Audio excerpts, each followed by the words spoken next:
Coming up on the payoff, I've got a superstar for you. You have been warned. Kristen Harootunian, I think, is 24. She got sober when she was 17, and she is an advocate for mental health, for addiction, and other things too. She talks about she is a force of nature, and we need people like her to fight addiction, to fight substance use disorder, whatever you want to call it. She's a light in the darkness, and I really enjoyed my time with her. All the information you need is in the show notes. But first, Kevin Sousa.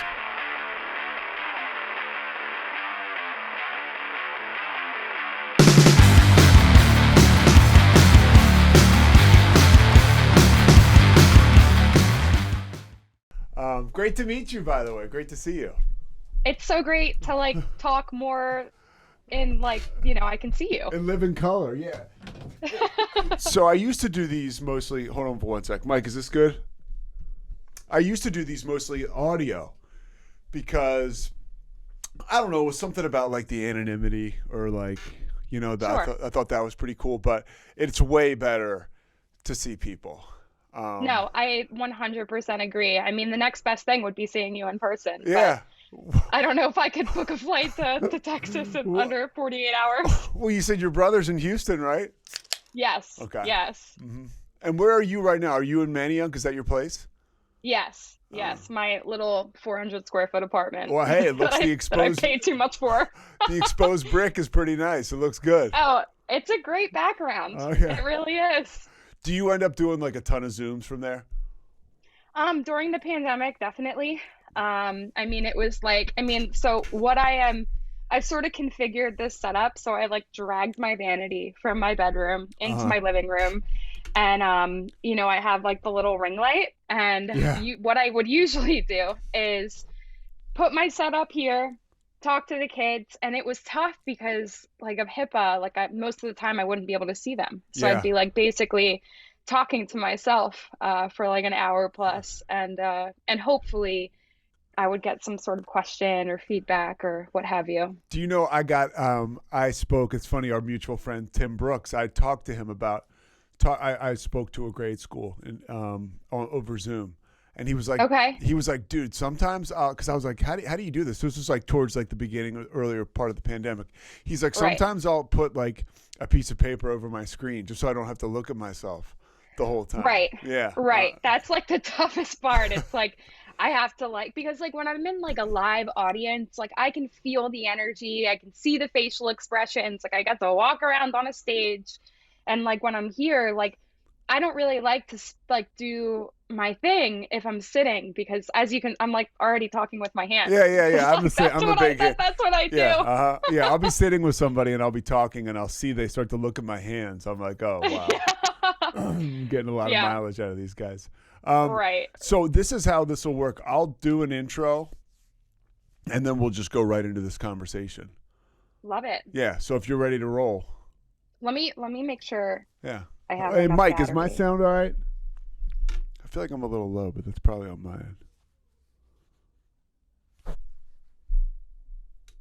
Yeah, you got a good setup. I'm good to going. go. Yeah. Thanks. Can you hear me okay? Can you see me okay? Yeah. Hear you great. See you okay. great. Yeah. All right. So I want to talk about how I first discovered you. Let's say I was just, mind-numbing scrolling through Instagram, and I was captivated by the Philadelphia Phillies decided to do a strikeout for stigma.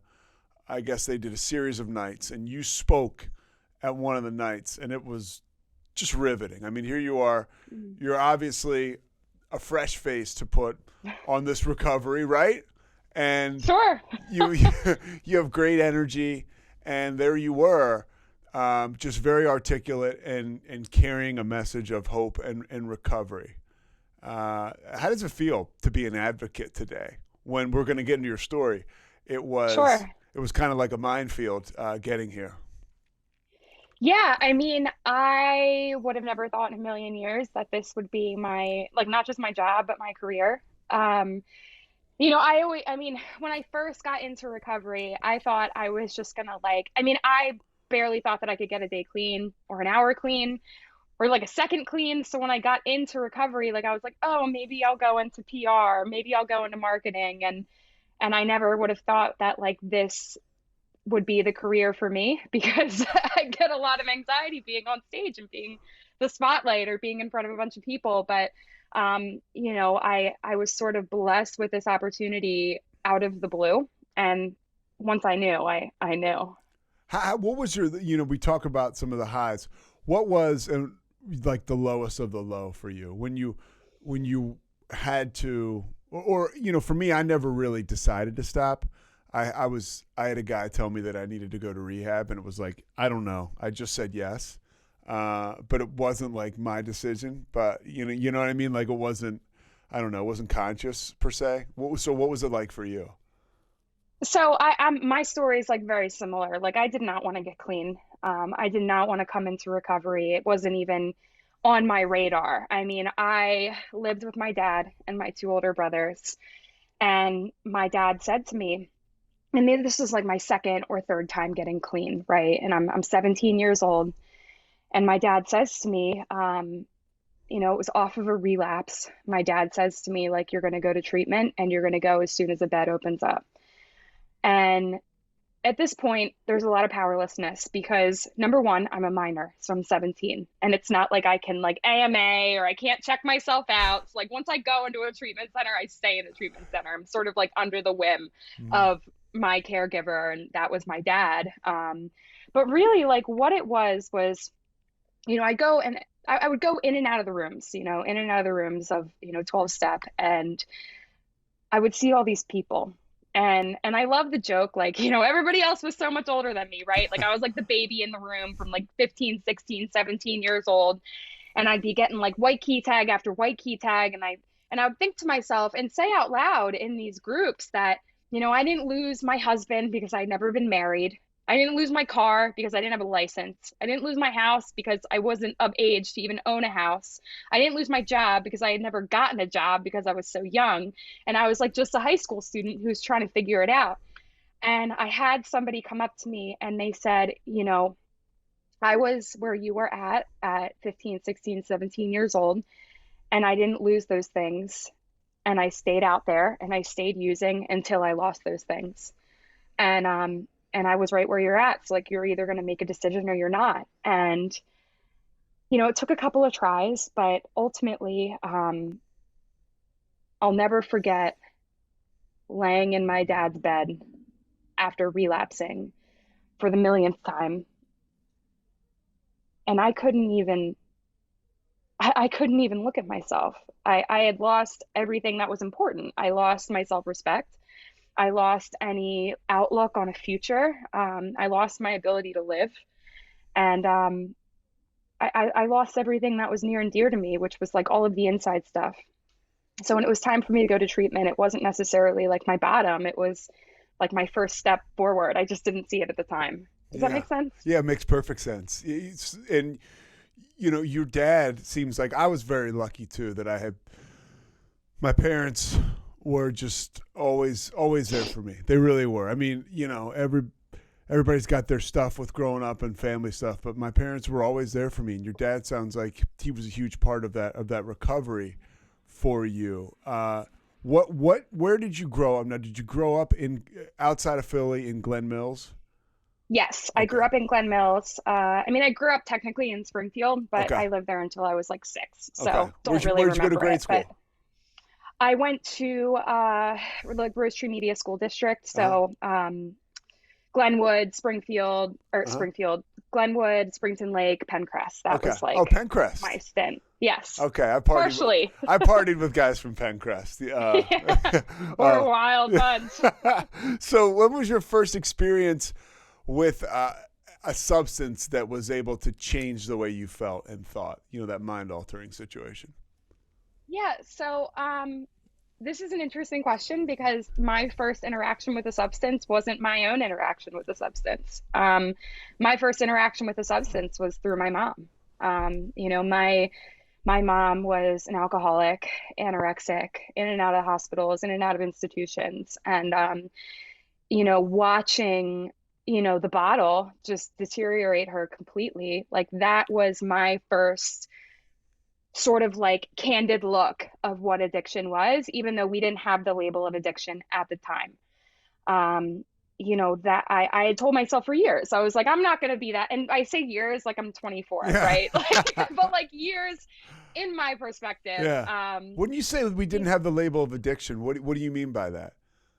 Yeah. So, I mean, like, I really do believe like 10, 15 years ago, 20 years ago, like addiction wasn't as talked about. Like the stigma was much deeper. Hmm. So, it was like, well, if we just only drink a little bit at a time, if we just don't drink to excess, but like Yeah. that's not how the disease works. Hmm. There is no just one. Like I Yeah. remember being a kid and being like, why would somebody just have one beer? Yeah. It like didn't make sense to me. I'm like, what's the point of Yeah. having a beer if you're not going to get completely hammered? But like that with my mom, seeing the way that she drank, like I didn't know at the time that there was a genetic component.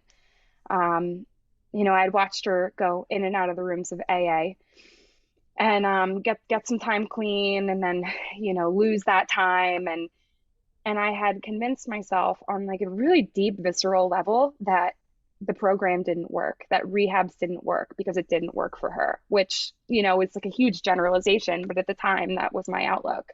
Yeah. So you felt like you're watching this play out in front of you.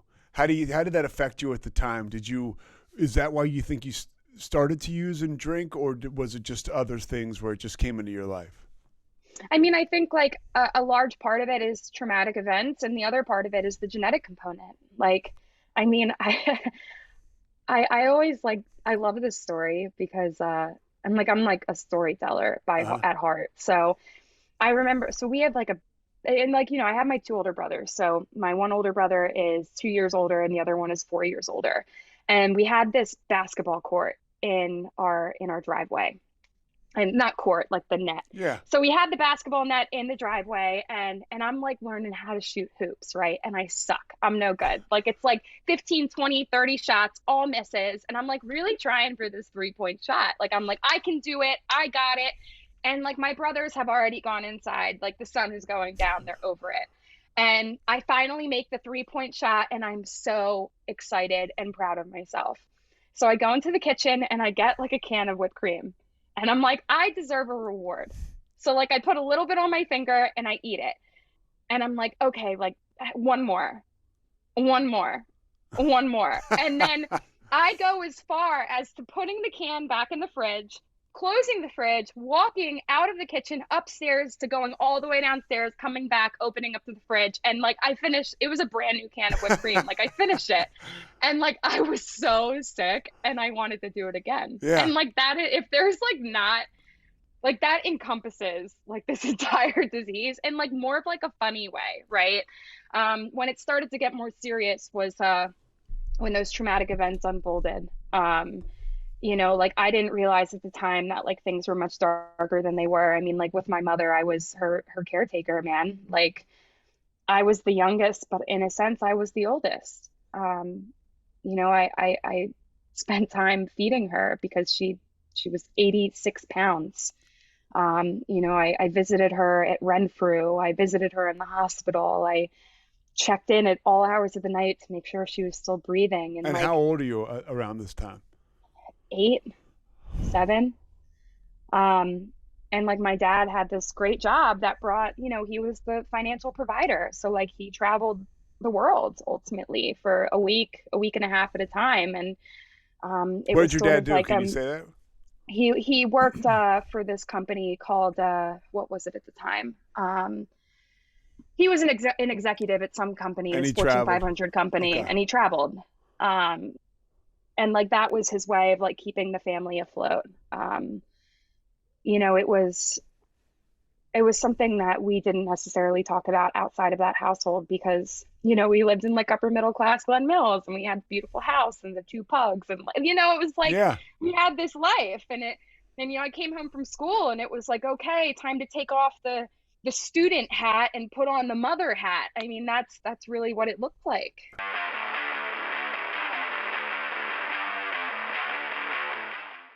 Welcome to One Star Rewind, a new podcast about those dreaded 1-star reviews that every business owner hates to receive, but yet every customer loves to read. During this podcast, we will peel back that 1-star review to better understand how it happened, when it happened, and what the business owner is doing after receiving that 1-star review. This podcast will be about love, hate, and laughter. On 1-Star Rewind, we will meet with real business owners who will tell their stories and how they do rely on reviews for their business. Follow us on Facebook, Instagram, or download us at roguemedianetwork.com. Please subscribe, but only rate and review for not a 1-star review. Join us each time for a new review and a new story. Bros and foes and heroes. Gonna tell you about bros and foes and heroes. Gonna tell you about. Hey, I'm Zach. And I'm Mike. And we have a fantastic new podcast to tell you about. Bros, Foes, and Heroes. It's the two of us looking into the world of comics, breaking down some characters that you may have never heard of, and some that are just absolutely ridiculous. Yeah, so Zach comes up with a character each time, and I go into it just completely blind. I don't know who this person is or what their abilities are or anything, and basically I guess we kind of go over their origin story and just some of the ridiculous stuff that maybe, especially Golden Age stuff. Oh, Golden Age stuff is always the best, and we will make sure to highlight all of the shenanigans and just absolute weirdness of everything. Yeah, that's right. So subscribe today and follow us on Instagram at Bros, Foes, Heroes. And if you don't, I know where you live. Not really, but please subscribe. Bros and foes and heroes.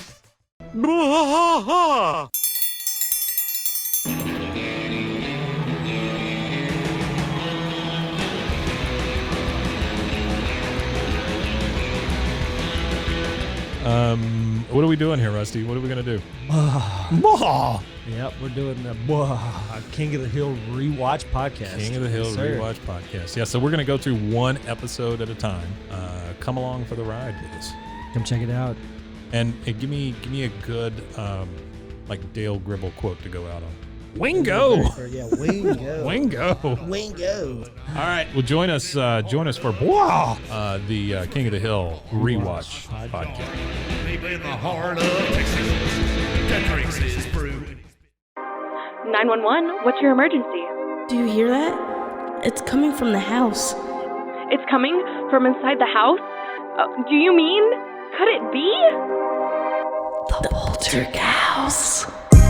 New from Rogue Media.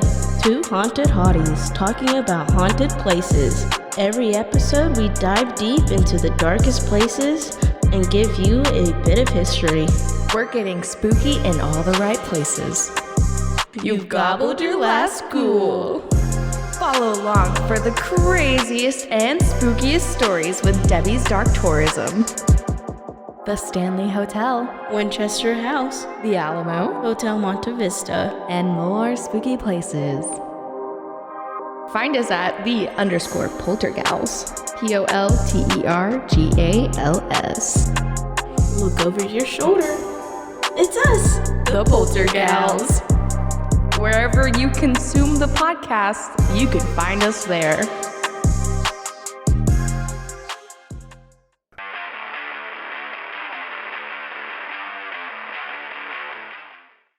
So what kind of drugs or was your mom doing? Or was it just drinking and Yep, just drinking. Okay. And really suffered with an eating disorder to a point where it was like deteriorating her brain because it was so malnourished. Because a human being needs to eat and drink water, to keep the brain alive. At the baseline level, yeah.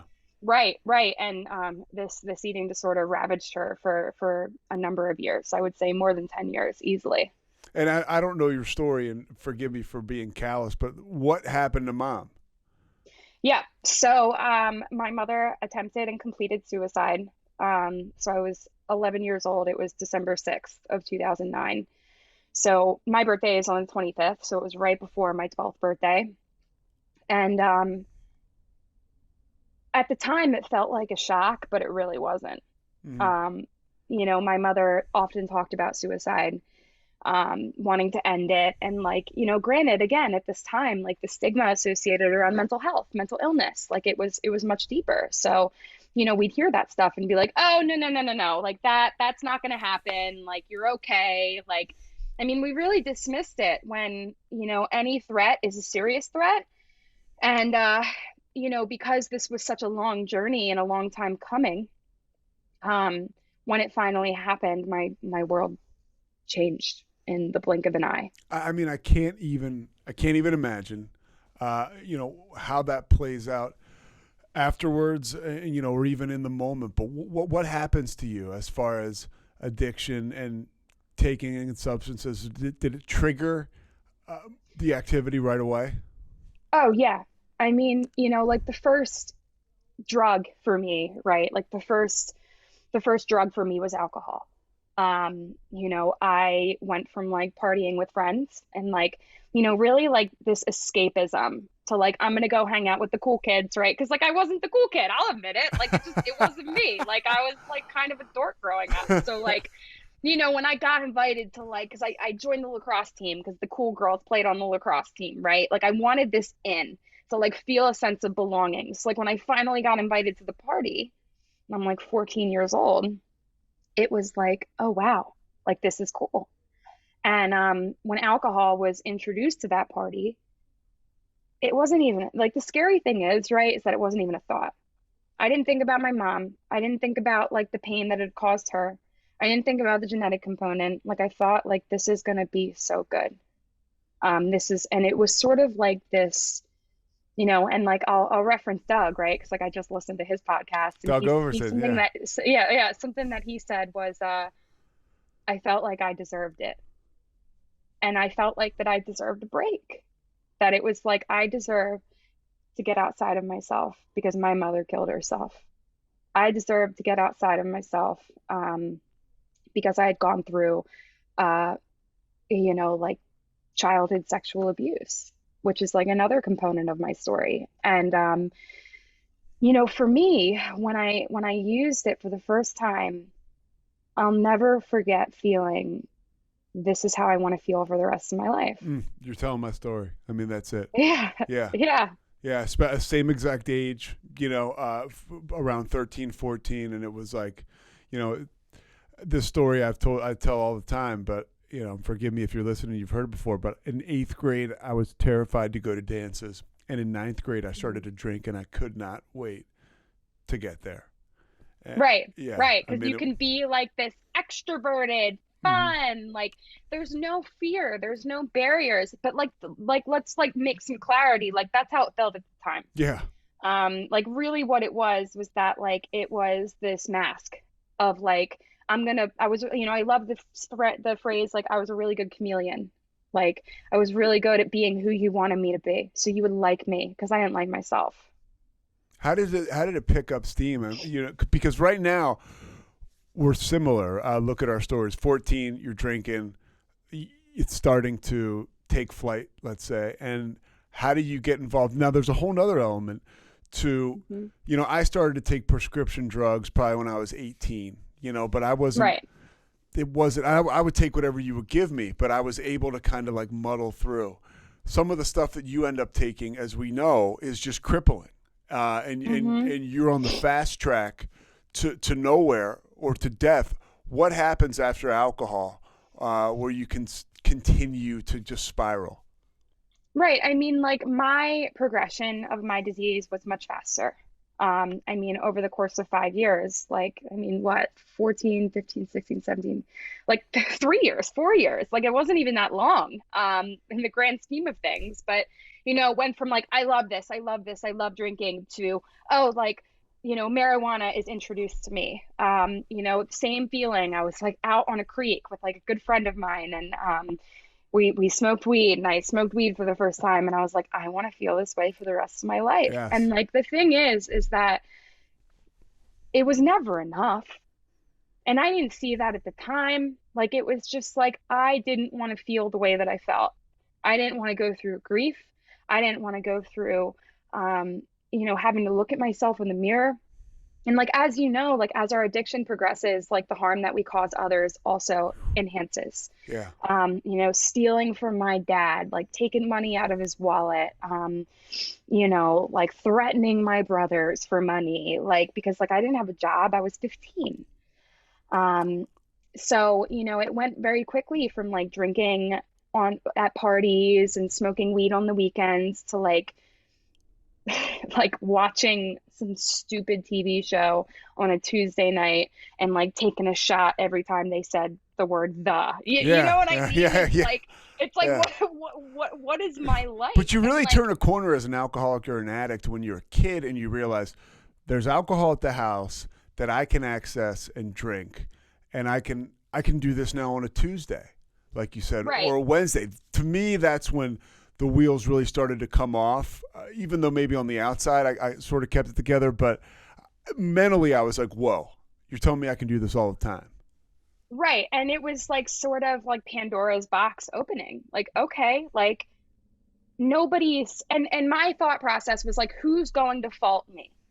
Who's going to tell me that I shouldn't? Because of all the trauma. If I tell them all the things that I went through, they'll be like, damn, okay, Chris, like I got no room to talk. Yeah.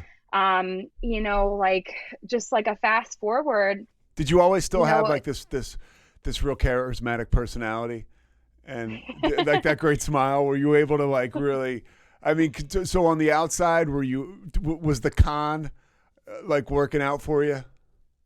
Yeah. I mean, you know, I could talk my way out of anything. Like, I mean, you talk about like those deep, dark moments, right? And like, I'll never forget, I was threatening my dad for money. And I said like, Dad, I'm going to kill myself if you don't give me like $300. Like, I mean, like it was sick, right? But like, this is like diseased active addiction, Kristen. And I'll never forget like my father calling the police. And like I'm throwing stuff around the house and I'm like throwing a tantrum basically because I am a 16-year-old in a 5-year-old's body, or you know, flip-flop it around. And the cops came and I'm in like like PJs that I've been wearing for like 5 days, 7 days. I'm barefoot, I ain't showered, and like all of this is taking place in like the four walls of like this Glen Mills home. Like nobody would have possibly thought that I would literally walk in my mother's footsteps. So as I run up the long driveway and I run down the cul-de-sac, this cop is chasing after me and he reaches for his gun. And I stop in my tracks and I throw my hands up and I look at him and he says, come here. And I walk towards him and he says, I'm going to give you two options. You're either going to come with me and we're going to take you to Crozier. And was it Crozier? It was some crisis center in Chester. He's like, I'm either going to take you here and it's going to be a legally enforced, you know, like you're going to have to be there and it's going to be on your record, or your dad can take you and it can be voluntary. Those are your choices. And I went with my dad, obviously, because I could sweet talk my dad and not sweet talk the cop. Like the cop's going to see right through me. And I'm trying to sweet talk my dad. And I'm like, Dad, it's okay. It's okay. It's okay. And he's like, no, it's not. Like, this is the last straw, Chris. Like, I can't do this. And like, granted, there are like 18 other last straws because like I didn't want to stop digging. And we get there and there's like a door and then a holding room and then a door. And then there are cops and like medical professionals on the other side. And you go in this little space because they have to like check you for guns or weapons or drugs or, you know, what have you. And at this point, I'm only wearing a sweatshirt. Like I'm not wearing anything underneath the sweatshirt. And the cop tells me, not the cop that brought me in, but somebody that's in there, he says, you need to take your sweatshirt off. And I'm like, look, I'm not wearing a shirt underneath this. I'm not going to do that. And he's like, I'm sorry. Like, I was like, can't you just metal detector me? Like, I really don't want to do this. He said, no, you either have to, or like, you're going to be arrested. And I had to take my sweatshirt off in front of all of these grown men. And I remember, I'll never forget my dad trying to cover me with his jacket. And like, he had like a lot of, like, he was really just like powerless over this. And they look at him and they tell him, get your hands off her. And I stood there without a shirt on or a top or anything. And these cops are staring at me and sort of like laughing a little bit. And they say, shake off your sweatshirt. And I shake it. And they say, okay, you can put it back on. And that was probably one of the harder things that I've had to go through in my active addiction, because I knew that I needed help, that like this was horrible. That's one of those moments of clarity where you're like, wow, you know, as fucked up as you are or whatever, that voice is like, whoa, like this is bad. And like I talked to the shrink, and I talked to him for about an hour and a half, and I talked to him about NPR and all the fabulous intelligent books I've read and how I'm just troubled and, you know, I'm not a threat to myself or another person. Like I just, you know, I had a really hard life and I need therapy. And I'm giving him all the information that he wants, right? And he lets me go. My dad is very upset. And what do? I go home and I get high. Because I don't want to remember what it felt like to have those cops looking at me as an underage girl. It took a year longer for me to get clean, and of course, like it went on to other things. What were you doing? What kind of stuff were you doing? So like, me and my friend were taking her mom's prescription medication.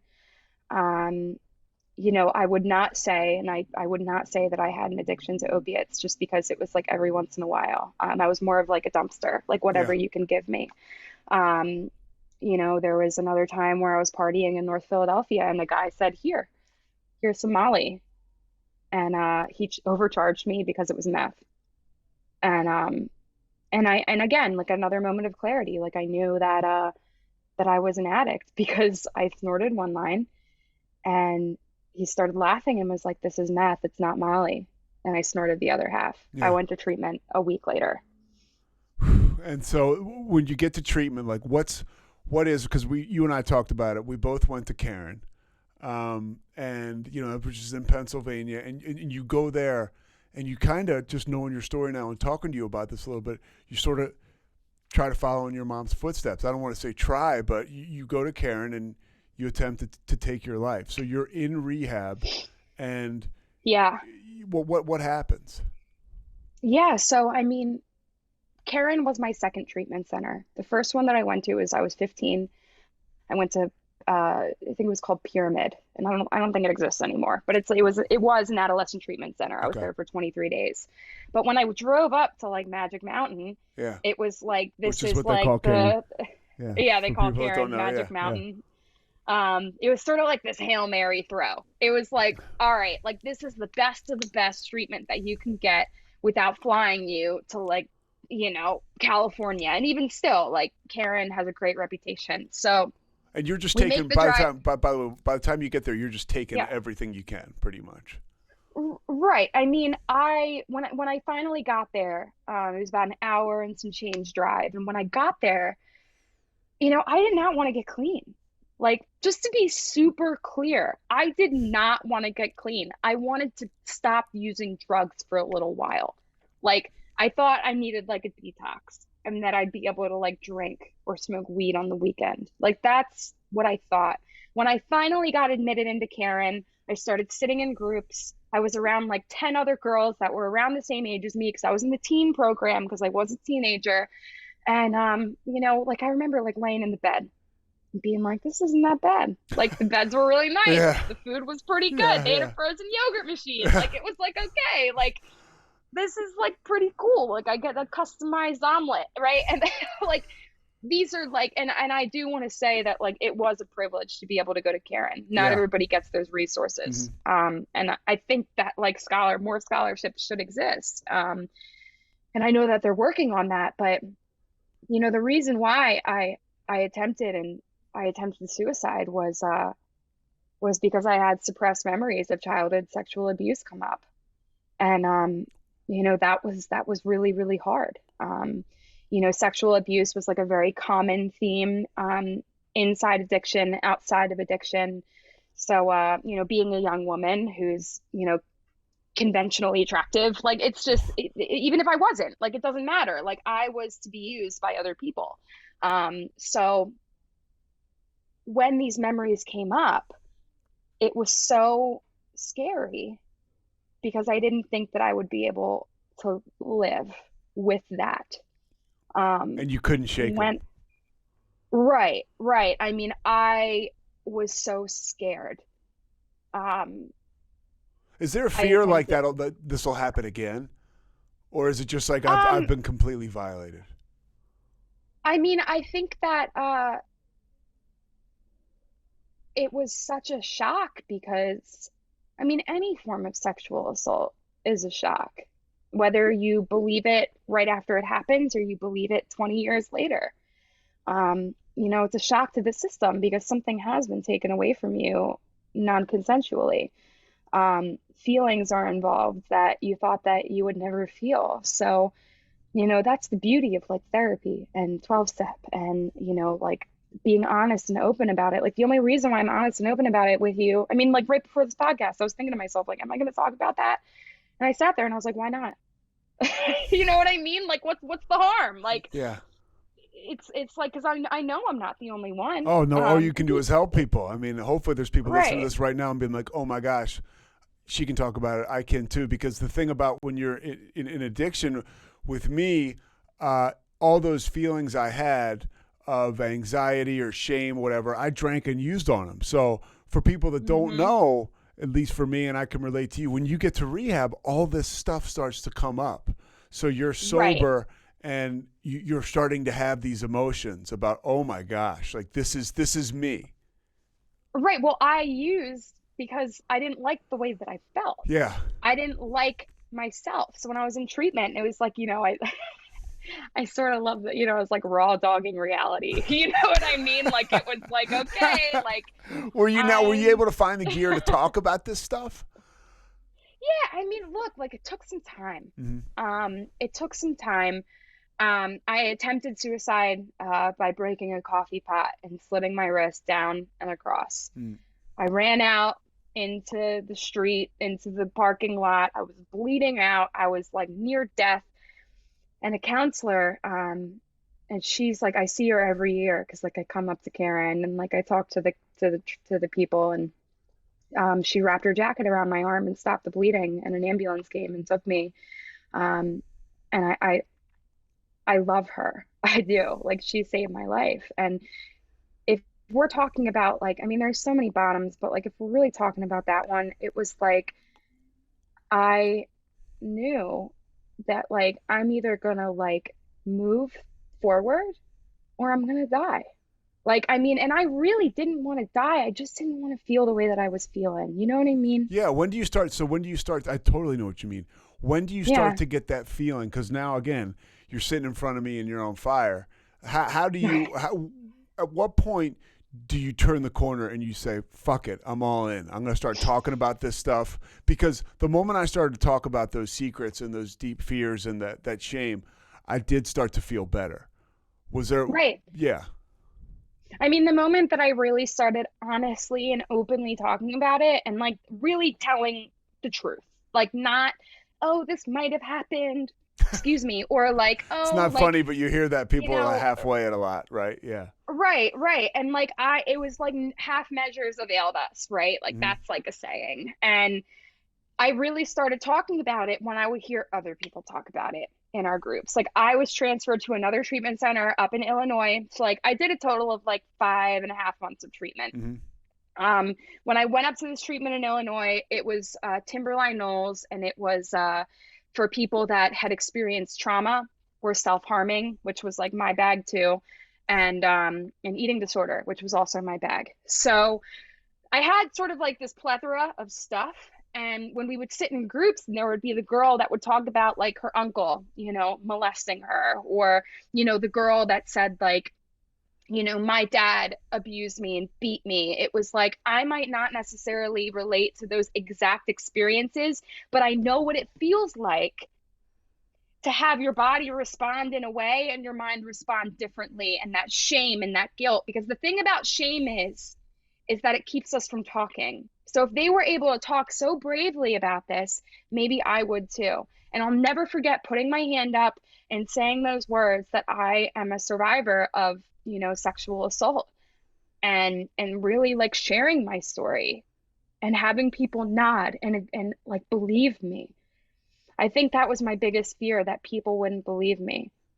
So when they finally did, it was like, oh my God, like this is amazing. It was again like one very, very, very small step. And but you're in treatment in Illinois, and do you not? There's no other slip after that. No more drugs, no more alcohol. No, my clean date's February 10th, 2015. And so when do you get? So you get out, and what happens next? You went to Bridgeway, which you and I were talking yesterday.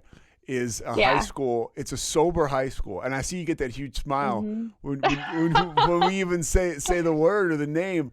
No, did you go into Bridgeway right away, or was there time in between? Because I was like I being institutionalized was like the best thing that ever happened to me.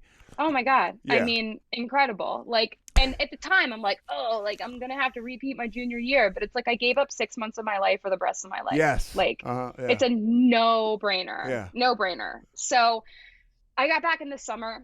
It was time. I mean, my high school was very polite in the fact that they were like, you should probably go somewhere else. And this is Pencrest. Yeah. Okay. They were like, you're not thriving here. We're not going to expel you, but like, you got to figure it out. So like Karen suggested the Bridgeway School, and it was the best thing for me, man, because like I would have never been able to get clean sitting next to my drug dealer first period in math class. Yeah. Like it's not possible. So when I got into Bridgeway, which is it's the first recovery high school in Pennsylvania, Rebecca Bonner was the head of school. Angela Smith is the head of school now. And there was like 6 of us, and we had a classroom, and there was a principal's office and a place where we sat and talked, and upstairs, like we like shared, it was like a synagogue. So like it was like split in 2, and it was an adjustment for sure. Yeah. What was it like going there? I mean, is there therapy involved in the school? Like, is there a class where you talk about addiction or feelings, or is that completely separate? No, I mean, we had like, I'm pretty sure it was weekly groups where we would all get together, and like a lot of us thought it was super corny. Like we'd get together and like play a feelings game or something, like, and like, you know, but like I had to learn how to talk about my feelings. Like I didn't know what it meant to be angry. I just thought like I was a bad person. Like, you know, I had to learn how to identify these feelings. So like when I came in and we would like do these groups, like we would all be like sitting like this and like looking away. And after 10 minutes, 20 minutes, like somebody would open up and they'd be like, yeah, man, like I really wanted to use yesterday. And like, I hate myself. Like I have like 4 months clean. Like, why would I want to use? And the counselor would be like, well, you want to use because basketball players think about playing basketball, and drug addicts or alcoholics think about using drugs or drinking. Like, it's not a fault in the system. Yeah. Like it's you. So it was really in those weekly groups and the daily check-ins. When we would come into school, we wouldn't go to like homeroom. We would read a just for today and talk about how our night went. Like, it was really cool to like come in and be like, hey, like I got a year clean, you know, because like that was me. It would be cool. Like it was so Which cool. at that like, age is, I'm going to tell you, it's amazing. It really is. Thank I mean, you. yeah, I had a buddy who got sober at 17, and I talk about him a lot on this podcast, but he kind of blaze the trail for myself at least to know where to go. But like at that age, like I just can't imagine it because it's not my story, right? But it still seems amazing because you're around people that are using and drinking because that's what they do at that age. I mean, that's it's hard to decipher. Yes. It's hard to figure out like what is what, like what's like the chicken or the egg, like, you know, like what comes first. And how did you do socially? Like as far as you're going to the Bridgeway School, and how careful are you about integration back into society? Well, so like I deleted all my social media. You know, I changed my phone number. I got a new phone. Like, you know, See, I did this like is all real the things deal that shit. This is honestly, Right. It seems extreme. Like even me now, I'm like, oh God, you deleted social media. Right. I'm like, I don't want to change my phone number. Phone number. But we're talking life or death. You know, I didn't have a phone for the longest time when I first got sober because it was advised that I don't. You know, it was advised that I don't. And all those things, like I said yes to going to a recovery house and all that stuff that, by the way, sometimes today I like to think I'm cured and I don't have to say yes to any of that stuff anymore. You know, like the little things that we do when we're sober to just stay true to the program. But I was ready then. You know, I was a clean slate, and that sounds like that's exactly what you did. How did you where did you find the ability to do that? Was it desperation, or was it you were following suggestions? I mean, I really think like there was something inside of me that was like, everything that you've done hasn't worked. The drugs didn't work. The alcohol didn't work. The self-harm didn't work. Like the not talking about it didn't work. Like all of my best decisions wound me up in a chair on a Tuesday night in a meeting. You know what I mean? Like that's where my life brought me. So like, what did I have to lose? I told myself for years I was going to die before 18. Like that was like my day. That was my year. So like, what did I have to lose? Like if it worked, cool. If it didn't work, cool. But I think like what my biggest fear was, if I put my whole ass into it and it didn't work, then I would truly be a failure. Right. So did that keep you from diving all in for a while, like that fear of failure? Yeah. It was like, I don't want to, you know, what if it doesn't work for me? And, you know, it's a perfect program for imperfect people. Like I went to meetings. I still go to meetings, like 3 meetings a week. I'm going to a meeting tonight with my sponsor. Like it's a part of my life now. It is. I mean, my life is built around this, but like, man, like when I was in high school, it was hard, man. Like anybody that's new to sobriety, like it's hard because you have been doing something the same way for so many years. And like, you have to change your entire life based off of the suggestion of basically strangers. Yeah. Like you have to put blind faith in like this person. And you do have to be at a point where you're kind of beaten into that state, right? Where you're ready to be like, okay, what do you have? I was very desperate. Yeah. I was very desperate. Me too. A gift of desperation, you know, and not everybody gets to the point, Kristen, right, where we got to change our phone numbers or whatever, but I did, and so did you. Yeah. You know, and that's our story. When does it become clear to you that you're going to be an advocate, or that because you're going to meetings now and it's starting to work? And I want to get into what you do, speaking to schools. Yeah. Because it's such an apt time for somebody like you to come along. Look, we need people like you. And when do you get that fire in your belly at such a young age that I want to carry this message? Yeah. So, you know, just to tell a very quick story. Yeah, you're a storyteller. It's my job. When I went to the Bridgeway School, Rebecca Bonner was the head of school, and she said, "How would you like to not go to school today?" And I was like, "I would love that." And she was like, "Why don't you go into Philadelphia?" I cannot recall where, but she was like, "Why don't you go into Philadelphia? And I want you to speak on this panel." And like at this point, I have no experience. I don't know what I'm doing. So how long were you sober for at that time? I had to have been 18 at this point. Okay. Maybe a year, maybe a little bit less. So I speak on this. I go to this panel. I sit there, and I'm like talking about medical marijuana, which like I had no business talking about. Like I was not like, she told me she just wanted me to talk about the Bridgeway School. Like just go there because you are the person in the school that has the most clean time. So you're the chosen one. So I go and I speak on this panel about the Bridgeway School, and this guy comes up to me and he's speaking on the panel with me. And little did I know, like I'm speaking with like two, like, you know, Mayor Michael Nutter and his wife, like at the time. And I have no idea what I'm doing. He's the mayor of Philly. Wow. Yeah. So like, I'm like, all right, nice to meet you. Like, whatever. And which later on, I'm like, like it was me when I spoke to like Michael Bloomberg like a year later, right? I didn't know who he was. Wow. I like had no idea.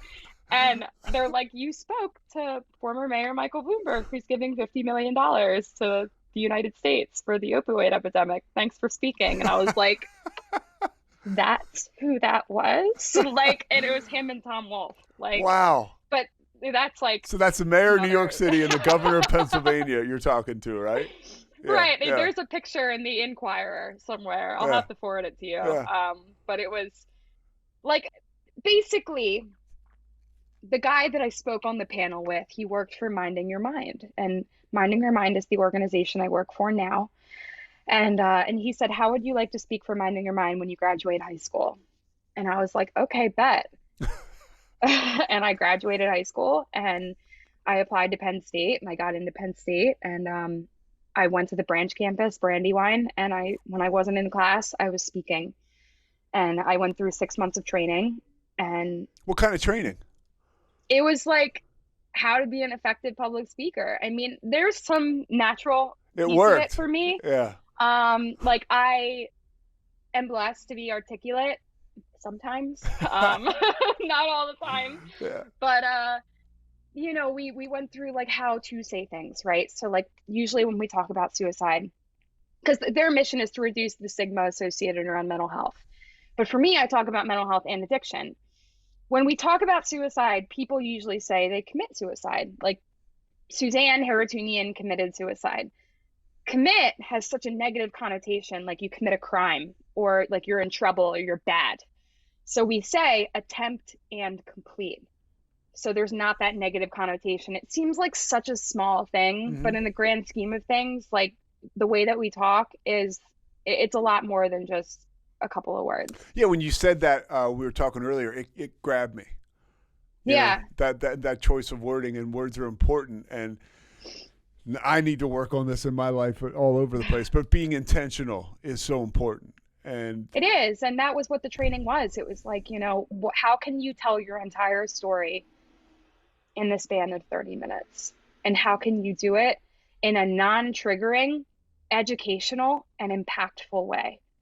And that's like our bread and butter. Like I go in there and into schools and companies and community centers and colleges, like camps. Like I've gone all over the place, all over the country. What's the mindset? Because people listening to this may be of the age where they have kids who are like 6-7 years younger than you, and those kids are on the front lines now, because you hear about, you know, the fentanyl crisis is just out of control, where you or I, you know, would just go to snort a line of what we thought was Adderall or something like that. It could be fentanyl lace and you're dead.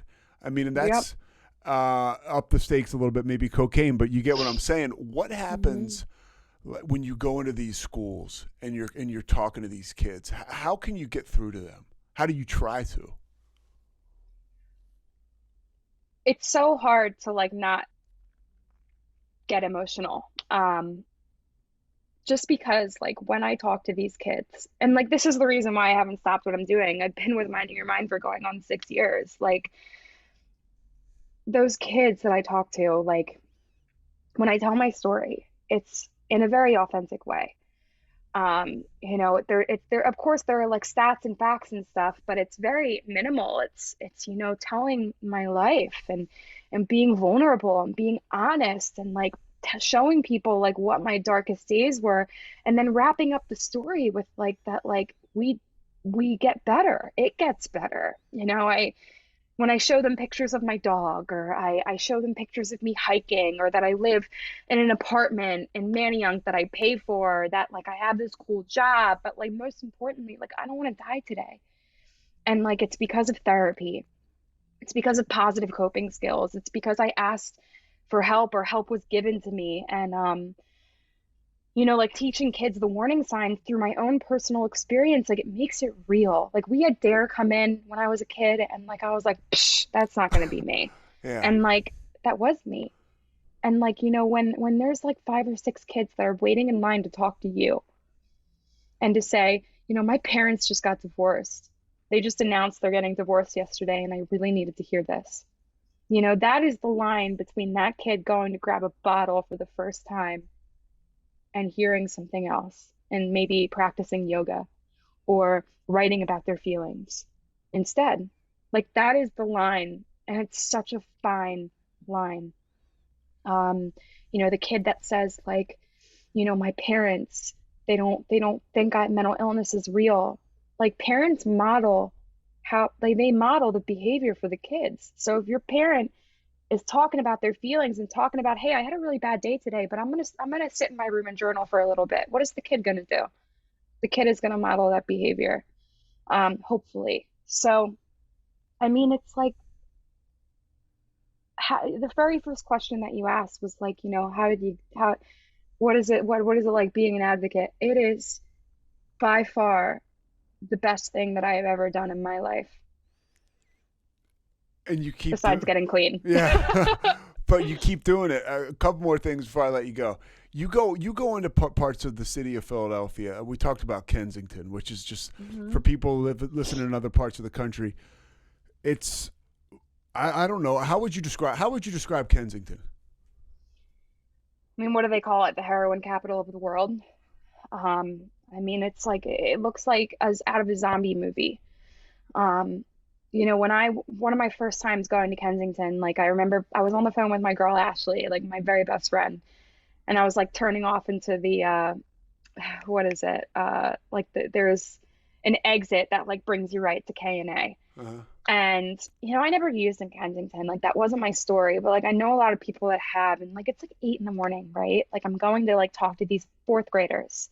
No, they were 3rd graders. I was going to talk to these 3rd graders, and there are people walking openly in the street, just nodding out and out of their minds. I didn't want to get out of my car, you know, like not because I was afraid of them, but because like, you know, there's a big part of me that still exists where I just want to like get up and leave and run. But like, yeah. I went back into that.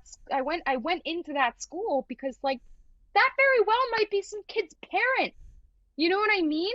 Like, who knows? And like, I remember speaking to this school and like, it was a classroom of like 3rd graders. And they were like, do your presentation as if you're talking to 18-year-olds. And I was like, okay, like whatever you say. And I did it. And the kids were dead silent. And I was like, oh no, like these poor kids, like I said too much. And I'm packing up my stuff. I'm getting ready to go. And the teacher says like, hey, Chris, like, can you come here a second? And I'm like, oh man, this isn't good. And she's like, why don't you come into this other classroom with me? And all the kids are sitting there. And she looks over at them and she's like, okay, go ahead. And they all shoot their hands up. And it's like question after question after question. My mom, my dad, my brother, my sister, like struggling with opioid addiction, like struggling in and out of treatment, in and out of jail. Like, you know, you inspired me. Your story made me feel like I'm not alone. Like, I mean, like these kids crying, giving me hugs. And I'm like, I can't believe it. So like going into Kensington, like I'm not going into Kensington to use. I'm going into Kensington to like just try to do my part. And you know what I mean? Yeah, and you're using the stuff like in sobriety and recovery and those tools and those coping skills because you cope with fear, right? You walk through it. You go there where the message is so badly needed. Well, it's the reason why I was on the phone with my friend. She is like 9 years clean. If she listens to this, I might be wrong. 9, 10, 8, going on somewhere in that range. And I called her because like I knew I was like potentially going into like a shady neighborhood. And, you know, I hashed it out with her, like why I was fearful, why I was doubting myself. And she said like, you know, you might not have lived these people's lives, but you know what that desperation feels like. And that's what you do. Like, that's it. Yeah, but you talk to other people in the program that can help you through that. All right, so the last thing, when I saw you, you're at Citizens Bank Park before the Phillies game. I mean, you're speaking now at a major league. You know, you really are flirting with and you've gone to great heights. You know, you're helping people while you're doing it. But I got to imagine as a young girl who grew up in Philly. And there you are sitting there in front of the media at Citizens Bank Park, and you're owning shit. Right?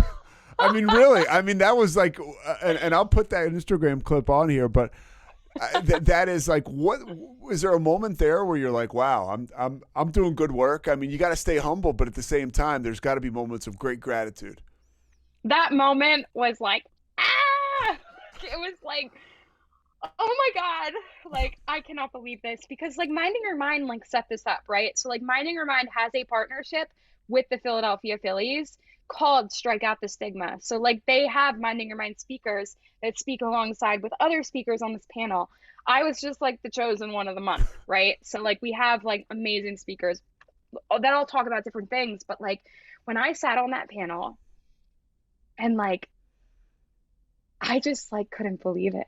Like, I mean, like from the girl that was sitting in that hospital bed with like 15, 20 stitches in her arm that just prayed for death is now sitting in Citizens Bank Park sharing her story to a bunch of people that want to hear it. It was just like, I mean, like I try to stay humble, but like I told them, I was like, you need to take a picture of me with my hands up like this. And just like, that's what needs to happen because like, you know, recovery's fun. Yes. Like we should be able to have fun in here. Like I went to the game with my partner, Tim, afterwards, and it was great. Like, you know, and I love partnerships like that, man. Like, you know, I do want to say, like, before we sort of close it out here, like, yo, if you want me to speak, like, you hit me up. you hit up Minding Your Mind. And I'm here for it because, you know, this is what it's all about. What do you tell somebody, a young girl or a guy that comes in and asks you, I can't stop. You know, how do I stop? How do I get a day? What do you tell them? What I really... I usually ask them, I like challenge them a little bit. And I'll say, what have you done to stop? What have you tried? And most of the time, the answer that I get from the kids is like, oh, well, I tried going and I saw this one therapist and I saw him for a couple of weeks or a couple of months. I tried to stop on my own. And I would say, have you let anybody know that there's a problem or that you're struggling? And they'll say no, because I got it under control. And I'll say, well, if you have it under control, then why are you standing here talking to me? Why didn't you just go back to class? And it's in those moments where like I give them a moment to reflect. And then I ask them, can I walk you to the counseling office? Can we sit and talk with them? And although my job is done, right? Like I can get up and go and drive home and like go to Wawa or whatever, like I sit in the counseling office with them and like we talk about like what's going on because like the first step, like we talked about way in the beginning, is that honesty. Like nobody can help me unless they know where I'm at. And usually that first step is like one of many, like I've said 1,000 times, but you know, I tell them like the more honest that you are, the better. And a lot of it is just like maybe somebody else knows something that you don't. You're unbelievable, Kristen. You're a superstar. I really cannot thank you enough. I can't thank you enough. This is like such a privilege and an honor. And, you know, I hope to meet you in person one day. For sure. Yeah. It's funny. I talked with Eric Blindenbacher at Synergy. And I might go back and over Christmas talk to the kids. So I'll let you know. Love it. Yeah, Love you're the best. It. I mean, literally. Anything else people need to know about you? I'll put your website and stuff in the show notes. No, I mean, feel free to reach out. When's the book coming out? I mean, geez, let's go.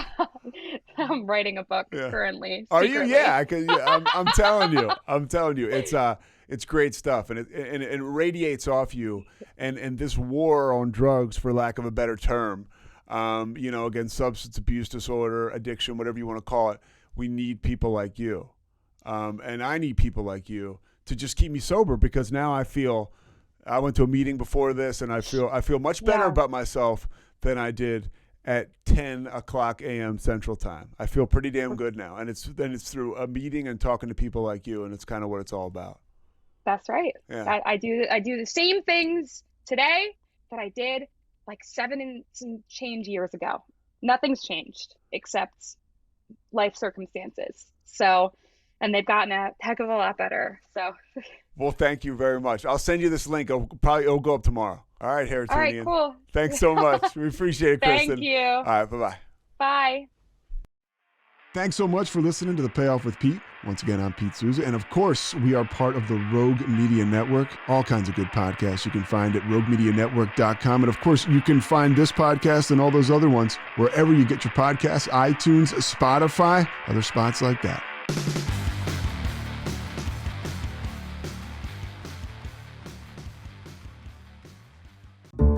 This has been a Rogue Media Network production.